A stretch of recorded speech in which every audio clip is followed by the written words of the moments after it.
Hi hello friends, welcome back to Karaikudi செட்டினா tasty சமையல்.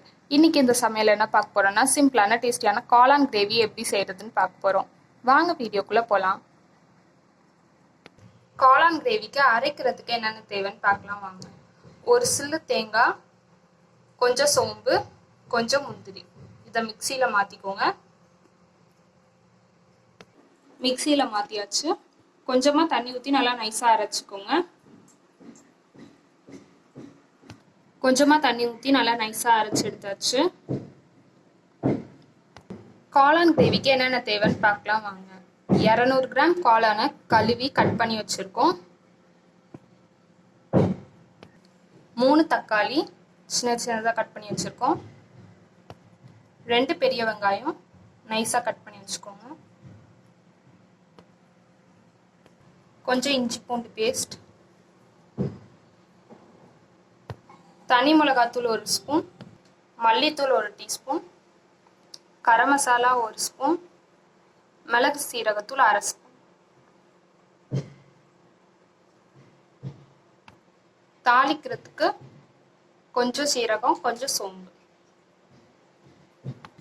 அடுப்பு ஆன் பண்ணி சட்டி வச்சு எண்ணெய் கொஞ்சம் ஊற்றிக்கோங்க. எண்ணெய் நல்லா ஹீட் ஆனோடனே தாளிக்க எடுத்து வச்சு சோம்பு சீரகத்தை சேர்த்துக்கோங்க. நறுக்கி வச்ச பெரிய வெங்காயத்தை சேர்த்துக்கோங்க. வெங்காயத்தை நல்லா ப்ரௌனிஷாக வதக்கிக்கோங்க.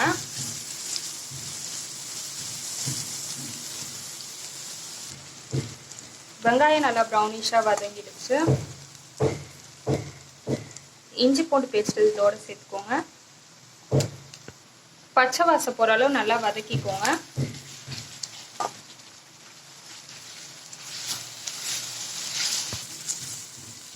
பச்சை வாசம் போகிற அளவு நல்லா வதக்கியாச்சு.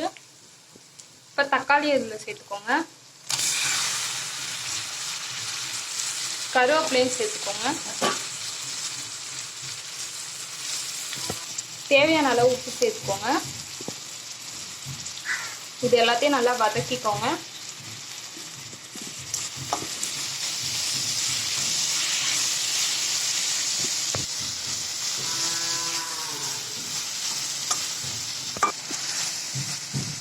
தக்காளி நல்லா வதங்கிடுச்சு. இப்போ எடுத்து வச்ச தனி மிளகாத்தூள், மல்லித்தூள், கரம் மசாலா, மிளகு சீரகத்தூள் இதில் சேர்த்துக்கோங்க. இது எல்லாத்தையும் நல்லா மிக்ஸ் பண்ணிக்கோங்க. தேங்காய், முந்திரி, சோம்பு அரைச்சி வச்சது இதில் சேர்த்துக்கோங்க. இதோட கொஞ்சம் தண்ணி சேர்த்துக்கோங்க. 1/4 டம்ளர் தண்ணி. இது எல்லாத்தையும் நல்லா மிக்ஸ் பண்ணிக்கோங்க.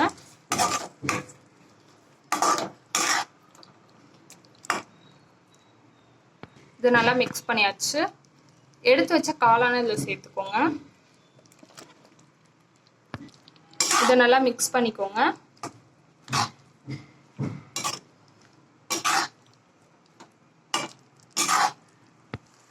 நல்லா மிக்ஸ் பண்ணியாச்சு. இதோட 1/2 டம்ளர் தண்ணி சேர்த்துக்கோங்க.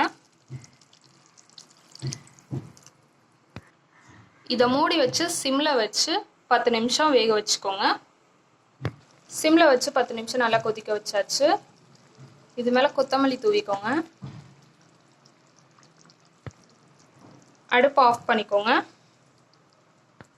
அவ்வளோதான், சிம்பிளான டேஸ்டியான காளான் கிரேவி ரெடி. இந்த வீடியோ உங்களுக்கு பிடிச்சிருந்துச்சுன்னா லைக் பண்ணுங்கள், ஷேர் பண்ணுங்கள், கமெண்ட் பண்ணுங்கள் அண்ட் மறக்காமல் சப்ஸ்கிரைப் பண்ணுங்கள்.